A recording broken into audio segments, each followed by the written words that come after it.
Hola a todos los amigos de Filosofía Apuntes. Estamos nuevamente con Plutarco, su obra Moralia, y el tema de si los animales son racionales. Así se llama esta parte de la Moralia, los animales son racionales. O también se llama grilo. Fíjense el nombre bien curioso, grilo. Vamos a ver de qué se trata. Pero antes, siempre hablar de que la obra de Plutarco defiende mucho a los animales. Nosotros ya habíamos visto en un podcast anterior sobre la inteligencia de los animales. Y ahora nos habla de la racionalidad, algo que pareciera ser que está algo así como emparentado, ¿no? La racionalidad con la inteligencia. Y uno se preguntaría, ya, pero bueno, si vamos a hablar de la racionalidad, o sea, ya hablamos de ello, hablamos de la inteligencia, o sea, ya sabemos que los animales son inteligentes y por lo tanto racionales. ¿O acaso no es lo mismo la racionalidad que la inteligencia? Bueno, la verdad es que este texto, aunque sea de los animales son racionales, la verdad es que la esencia, el quid de este texto es más bien si es preferible la vida animal a la humana. Es un texto breve, pero tiene un desarrollo fascinante. Así que veamos esta obra de Plutarco sin más dilación, vamos allá.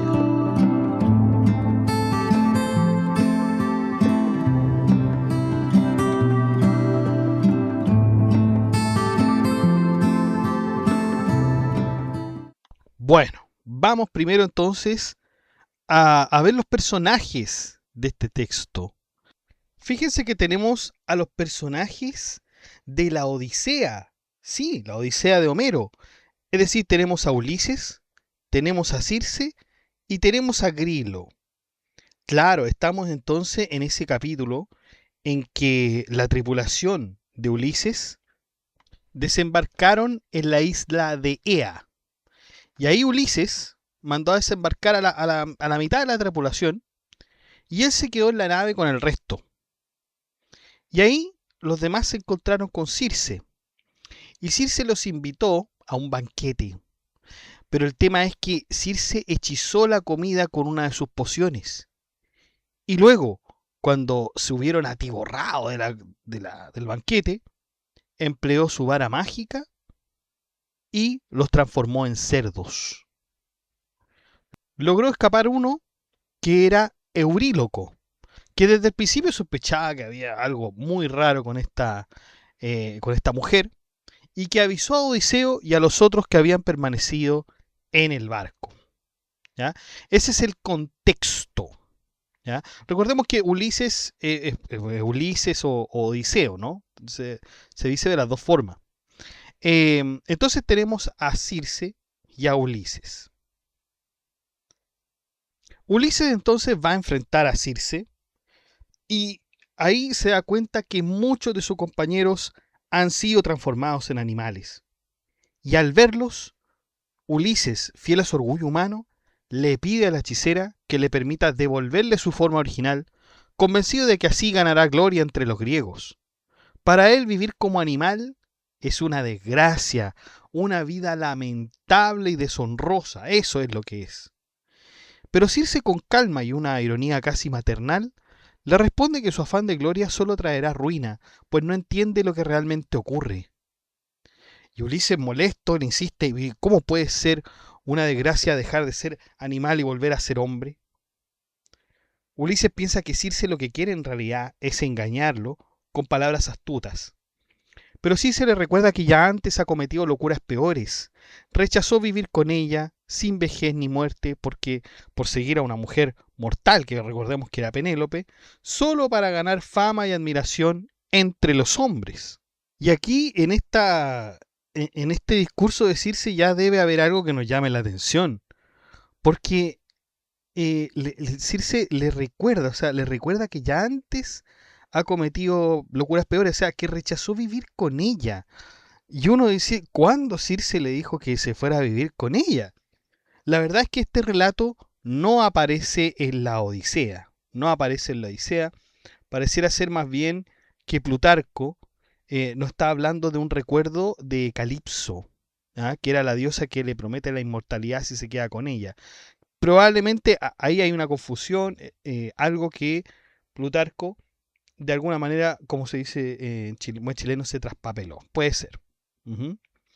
Pero Ulises pierde la paciencia y le pide por favor que libere a sus hombres inmediatamente. Circe le dice a Ulises que les pregunte a sus hombres si quieren volver a tener una forma humana. Pero eso es imposible, le dice Ulises, pues son animales que no pueden hablar, son cerdos. Pero Circe le dice que puede hacerlos hablar para que se comuniquen mientras sean animales. O sea, ya aquí estamos hablando de cosas que ya no aparecen en la Odisea. Y entre los animales, Ulises no sabe a quién hablarle.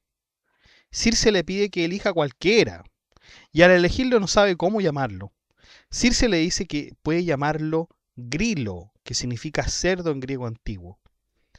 Cuando Ulises habla con Grilo, este último se enoja y le reprocha que es un cobarde, que tiene miedo de Circe y que no quiere volver a ser humano.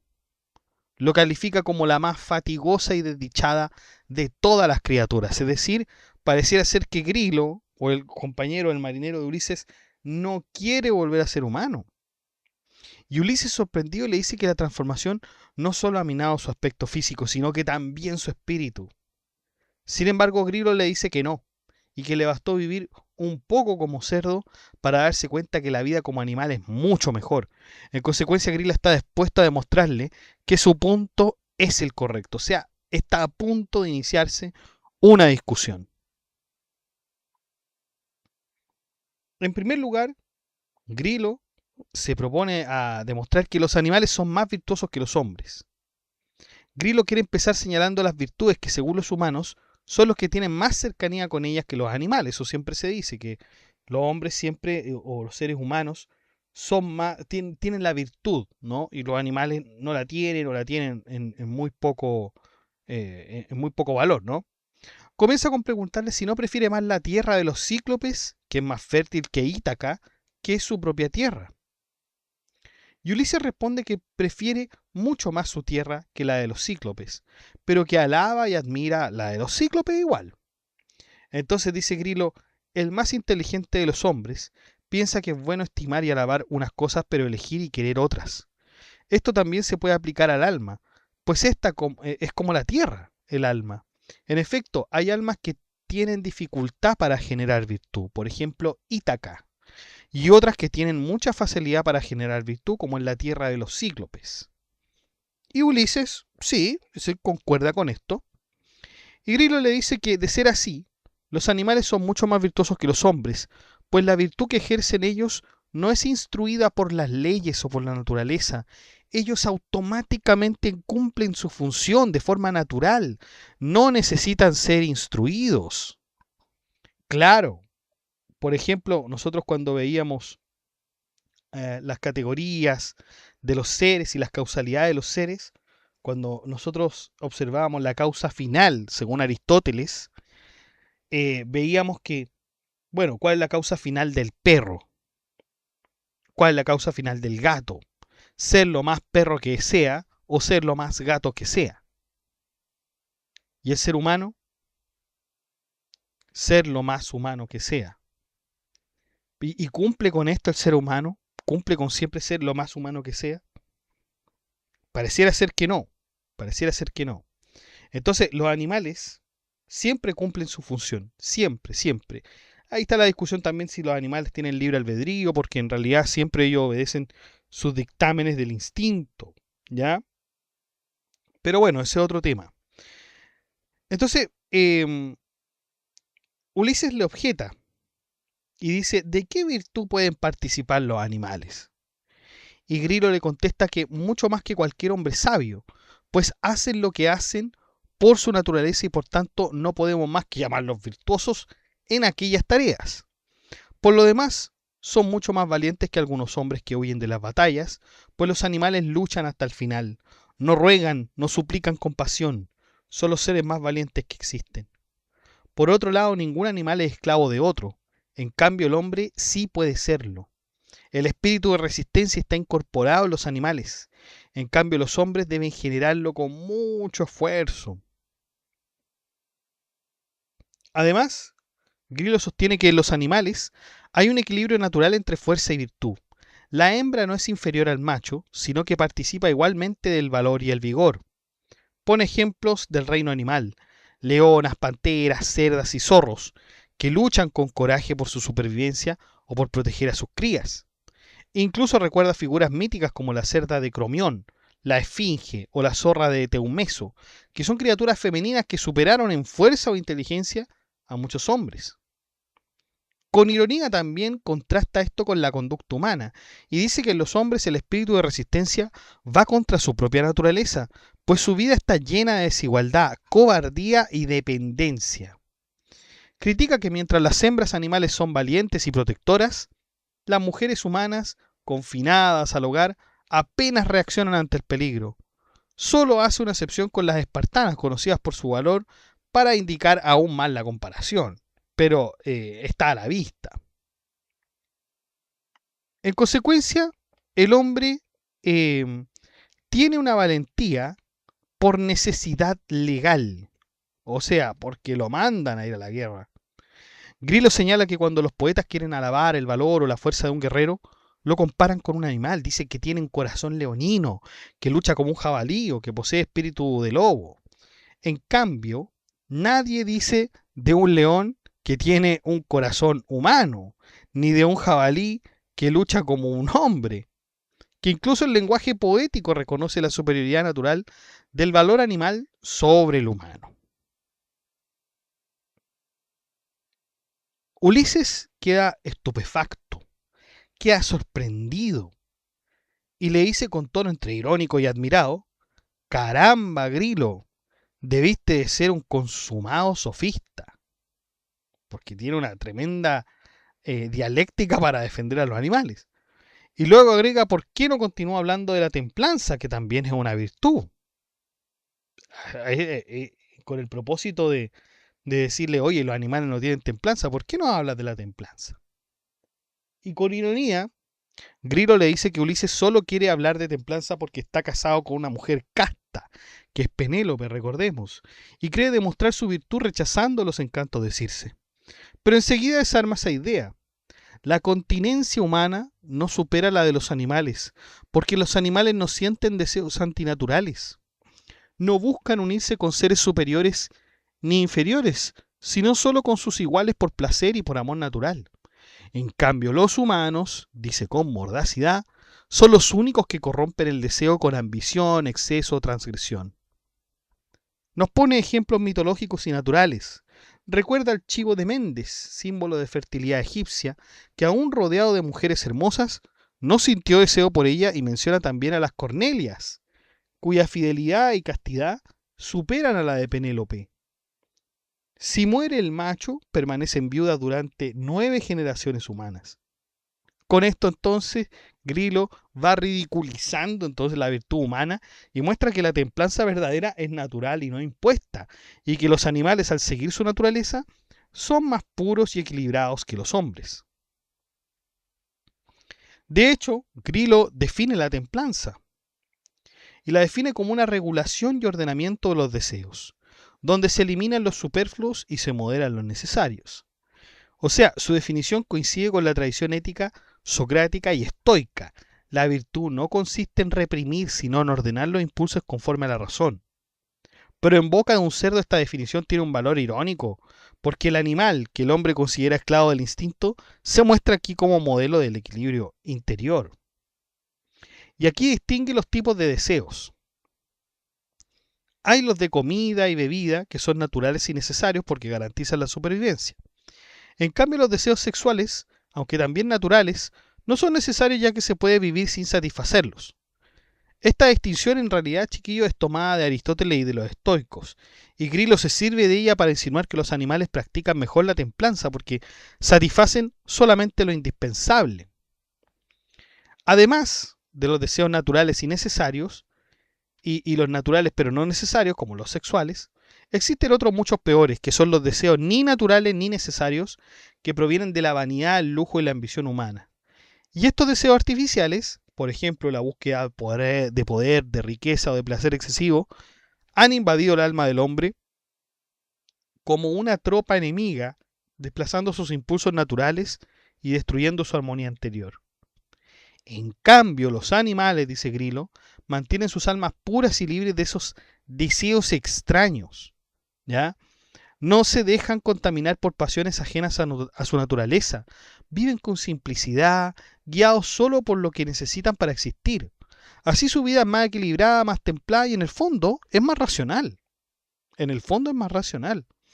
Los animales, dice Grillo, viven alejados de la vana opinión, es decir, de las falsas necesidades creadas por la sociedad. No buscan lujos, adornos ni placeres superfluos. Por eso conservan su moderación natural y un dominio espontáneo sobre sus deseos. En cambio, los hombres viven esclavizados por ambiciones que ellos mismos inventan. Se dominan por una multitud de pasiones ajenas y extranjeras que invaden el alma como un ejército enemigo. Grillo confiesa que cuando era hombre también sucumbió a esa esclavitud. Admiraba el oro, la plata y los objetos de lujo. Creía que la riqueza era signo de felicidad y favor divino. Pero esa vida no le trajo placer, sino más bien frustración y vacío. Afirma ahora Grillo que está liberado, purificado de todas las vanidades humanas. Ya no siente atracción por el oro, la plata ni los lujos. Incluso se burla de los refinamientos humanos, sus cobertores y alfombras, diciendo que una vez satisfechas sus necesidades, nada le resulta más placentero que descansar sobre el barro blando. Le explica además, Grillo, que en los animales no hay espacio para esos deseos extraños que dominan a los hombres. Sus almas están gobernadas por los placeres necesarios y naturales, como beber o descansar, y aún respecto de esos placeres, se comportan con moderación, no son desordenados ni insaciables. Explica también esto de los placeres sensoriales, porque el placer por los aromas naturales no solo es sencillo y gratuito, sino que también útil. El olfato, dice, permite reconocer los alimentos antes de probarlos, actuando como una forma de inteligencia instintiva que protege el cuerpo. A diferencia de la lengua, que distingue sabores solo después del contacto, el olfato siempre anticipa y discrimina lo saludable de lo dañino. Así, el sentido del olfato se convierte en una herramienta de prudencia natural que evita el exceso y el error. Mientras los animales disfrutan de aromas naturales que además cumplen una función útil, porque es reconocer alimentos o detectar peligros, los hombres han pervertido ese sentido con un arte de tintorería y brujería llamado perfumería, dice Grillo. Los humanos gastan grandes sumas en perfumes de incienso, canela, nardo y otras esencias importadas, buscando suavizar su cuerpo con una molicie afeminada y pueril. Las hembras y los machos se buscan por sus propios olores, pero sin perfumes ni artificios, oliendo a rocío, a pradera y a hierba fresca. En contraste, denuncia el comportamiento humano. Los hombres convierten el deseo en algo mercantil, degradado, lleno de engaños, seducciones fingidas, dinero y dominio. Mientras los animales se unen por necesidad y afecto, los humanos lo hacen por placer desmedido o por vanidad. La unión animal es libre, recíproca y pasajera. La humana está marcada por el deseo insaciable y la hipocresía social.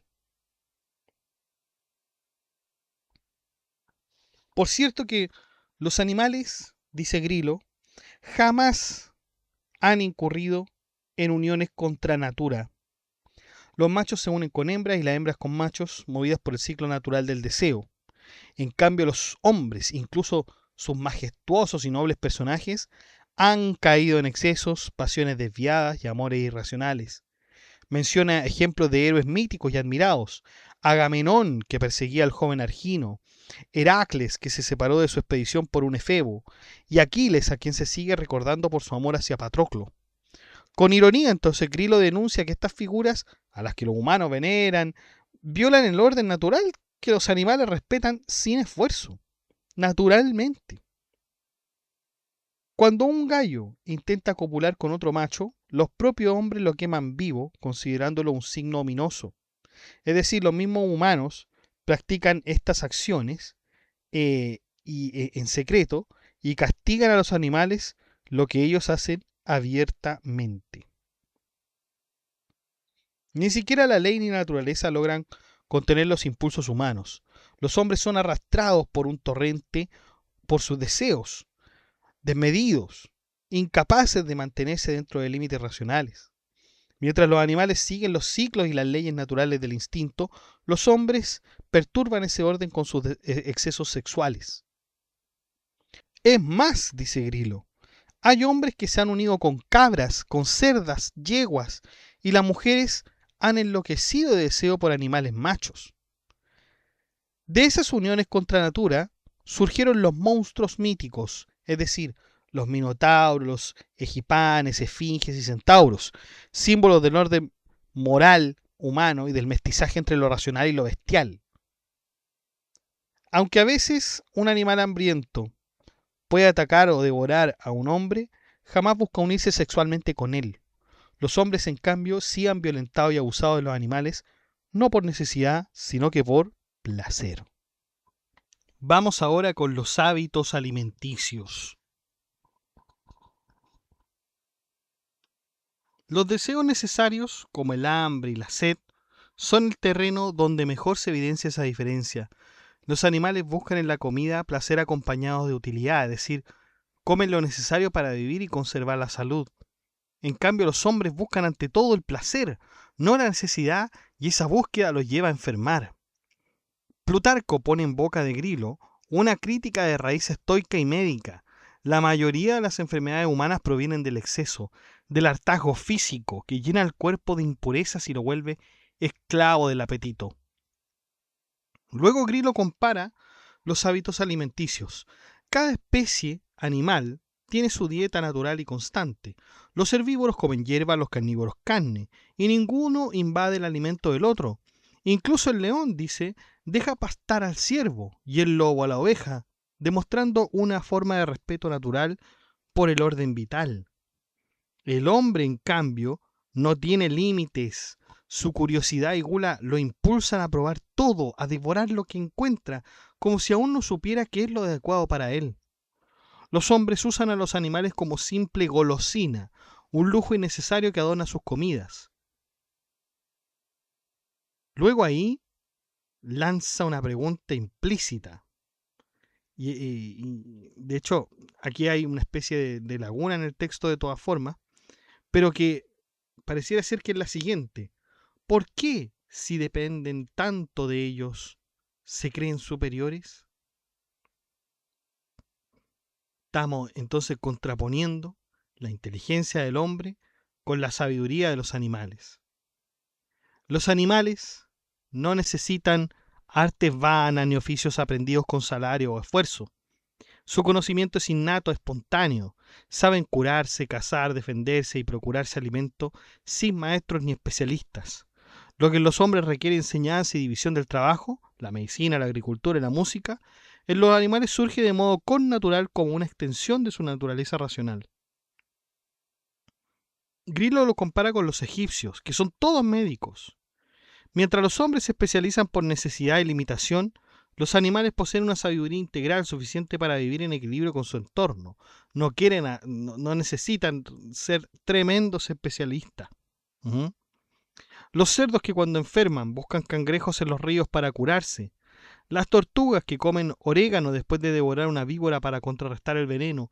Y las cabras cretenses que al ser heridas por flechas comen díctamo, que es una planta medicinal, para expulsar las puntas. Todos estos casos sirven para una misma conclusión. Los animales poseen conocimiento instintivo y eficaz de la medicina natural. No necesitan estudiar medicina, sino que ellos naturalmente se curan. Grillo desafía a Ulises. Si este conocimiento viene de la naturaleza, entonces la naturaleza es maestra y por tanto racional. De hecho, le dice con ironía, si los hombres no quieren llamar a eso razón o inteligencia, deberían inventar un nombre más hermoso y honorable, porque no hay nada más admirable que esa sabiduría espontánea que guía a los animales. El alma animal no es ignorante ni carente de instrucción, al contrario, es autodidacta, autosuficiente, dotada de una virtud natural tan completa que no necesita enseñanzas ajenas. Incluso cuando los hombres adiestran a los animales, enseñándoles a cazar o a danzar o a realizar trucos, Estos aprenden fácilmente, incluso cosas contrarias a su naturaleza física, lo que demuestra su capacidad superior de comprensión. Grillo también nos dice que, por ejemplo, los perros siguen rastros o saltan por aros. Por otro lado, hay potros que marchan con ritmo, cuervos que imitan el habla humana, bueyes y caballos que en los anfiteatros son capaces de realizar movimientos complejos e incluso peligrosos, solo por adiestramiento. Pero Grillo aclara que toda esa docilidad carece de utilidad natural. Lo notable no es que el hombre los obligue a hacer cosas extrañas, sino que ellos sean capaces de comprenderlas y recordarlas, demostrando entonces esa adaptabilidad duradera de inteligencia de qué más va a ser. Luego, nos dice que los animales también educan a sus crías. Las perdices enseñan a sus polluelos a esconderse fingiendo estar muertas. Las cigüeñas adiestran a sus jóvenes en el vuelo y los ruiseñores instruyen a sus pichones en el canto. Grillo reconoce que desde que habita en el cuerpo de un cerdo, se ha liberado de la falsa doctrina de los sofistas que lo habían convencido de que todos los seres fuera del hombre eran irracionales y estúpidos. Y su asombro es una revelación. La razón no pertenece exclusivamente al ser humano, sino que está distribuida por toda la naturaleza como un logos común. Ulises lo escucha atentamente, está desconcertado por la solidez del razonamiento de Grillo e intenta resistir concediendo que todos los animales poseen razón. O sea, su reacción es la de un hombre cuya concepción antropocéntrica del mundo se está tambaleando, ¿ya? Y por lo tanto, Ulises, después de escuchar esto, acepta que algunos animales pueden parecer inteligentes, pero no le cuadra, no entiende, se escandaliza incluso ante la idea de que incluso una oveja o un asno tengan uso de razón. Pero Grillo, lejos de ofenderse, responde con una comparación demoledora y le explica que, así como no hay árboles más o menos inanimados, pues todos carecen de alma, no puede haber animales más o menos irracionales, ya que todos poseen alma y por tanto una forma de razón, aunque en distintos grados.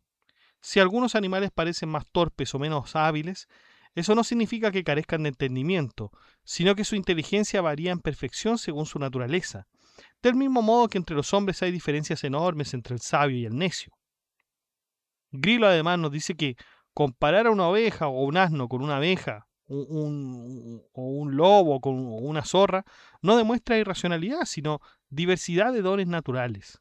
Lo mismo ocurre entre los propios humanos, donde las diferencias de ingenio son mucho más grandes que entre los animales. Así la supuesta superioridad racional del hombre se diluye entonces en una escala continua de capacidades compartidas con los otros seres vivos. Y Ulises, en un intento final por salvar su orgullo, apela a un argumento religioso y dice: es terrible conceder razón a seres que no pueden concebir a Dios. Pero Grillo lo desarma con lo siguiente, le dice: entonces vamos a negar que tú, tan sabio, desciendes de Sísifo, aludiendo a la fama de su antepasado, símbolo del engaño y la astucia sin piedad. Y con esta respuesta, Grillo sugiere que la inteligencia humana no es garantía de virtud ni de conocimiento divino. El hombre puede pensar, pero también puede mentir, engañar, mientras que los animales, guiados por la naturaleza, viven en una forma de inocencia racional. Y ahí termina nuestro diálogo sobre los animales racionales, o más bien que los animales son racionales. O Grillo, bien también lo puede encontrar así, este diálogo de Plutarco. Bueno, nos sorprende entonces Plutarco al hacer que un cerdo venza en sabiduría al gran héroe Ulises. Nos muestra que los animales son fieles a la naturaleza, viven con más templanza y justicia que los hombres, que están dominados por la vanidad, por el lujo y el deseo. Pero al final el diálogo nos deja puertas abiertas e inquietantes preguntas, porque ¿y si la razón que el hombre presume no fuera más que una ilusión? ¿Y si los verdaderamente sabios fueran los que viven sin corromper la naturaleza? ¿Qué nos diferencia entonces de las bestias? Fíjense que nosotros habíamos, nosotros habíamos visto una obra de Giordano Bruno que se llamaba El canto de Circe, que tiene 2 o 3 libros, recuerdo. Lo vimos en el podcast, así que si usted quiere lo puede consultar. Y está Circe con su asistente y Circe empieza a hacer unas invocaciones, qué sé yo, sobre los humanos. Y cuando termina esta invocación, digamos reuniendo a todos los dioses para que le den poder, empieza a descubrir la verdadera naturaleza de los seres humanos. Y todos los seres humanos que fueron afectados por este hechizo se transformaban en lo que verdaderamente eran, es decir, en animales. Solamente que aquí en vez de cerdos, hay cerdos también, pero hay también búhos, hay jirafas, elefantes, rinocerontes, hay todo un reino animal, porque cada hombre en realidad tiene un animal por dentro. ¿Mm? Entonces, el tema es que siempre que cuando se habla de animales se empieza a dar más virtud a los animales, siempre se comenta este cuento de Circe, ¿no? Pero también, claro, ¿qué nos diferencia de los animales? Los animales no tienen la opción de elegir. El ser humano sí tiene la opción de elegir. Tiene la opción de elegir entre el bien y el mal, entre hacer el bien y el mal. Entonces la pregunta que cabe de cajón es ¿por qué el ser humano, pudiendo hacer el bien y el mal, hace el mal? En algunas ocasiones hace el mal. Los animales, como no tienen un libre albedrío y siempre tienen que elegir lo que les propia naturaleza, parece ser que hacen el bien. Aunque algunos filósofos dicen que eso no es hacer el bien, sino que hacer lo que, digamos, uno está obligado a hacer. ¿Ah? Podríamos también verlo por ese camino, como por ejemplo, hablaba así el San Agustín de Hipona. ¿Mm? Pero bueno, esto es para que nosotros entendamos que los animales tienen inteligencia, pueden razonar en el sentido de sus capacidades, ¿ya? No del mismo modo quizás que lo hace un humano, pero bueno, Plutarco quizás nos diría, bueno, incluso mejor que eso. ¿Ah? Pero bueno, eso ya es algo que excede nuestra obra. Los dejo invitados al grupo de WhatsApp para que se enteren de las últimas novedades y al grupo de la comunidad para que hablemos de este y otros temas.